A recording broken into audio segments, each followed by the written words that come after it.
Une frappe d'artillerie en Ukraine, un défilé de tanks lors d'une opération spéciale ou encore des images en caméra embarquée.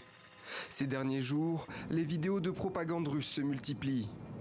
Si les forces du Kremlin resserrent l'étau sur Kiev, cela n'empêche pas certains experts de s'interroger sur les difficultés russes sur le terrain, à l'image du convoi de chars qui devait rapidement sceller le sort de la capitale, bloquée pendant plusieurs jours. En cause notamment des pannes d'essence ou encore des absences de ravitaillement. Plusieurs hauts gradés de l'armée russe auraient également été tués. Leur présence au front interroge. C'est rare que 3 généraux de division meurent au combat. Cela a une explication, effectivement, la démotivation des troupes, la désorganisation, l'enlisement des troupes. On en est au 18e jour d'une opération qui, théoriquement, selon les plans, devait se dérouler en pas plus de 2 ou 3 jours. Une logistique défaillante qui interpelle jusqu'au sommet de l'État russe.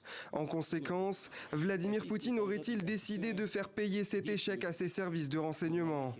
C'est ce que laisse entendre The Times. Selon le quotidien anglais, 2 chefs espions russes auraient été écartés par le Kremlin.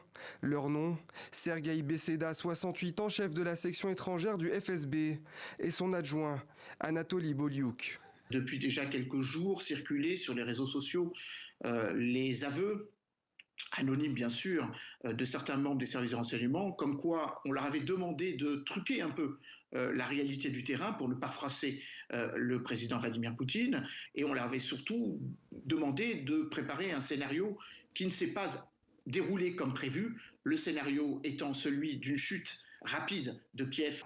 Les 2 agents auraient été assignés à résidence, une information qui n'a pour l'instant pas été confirmée par Moscou.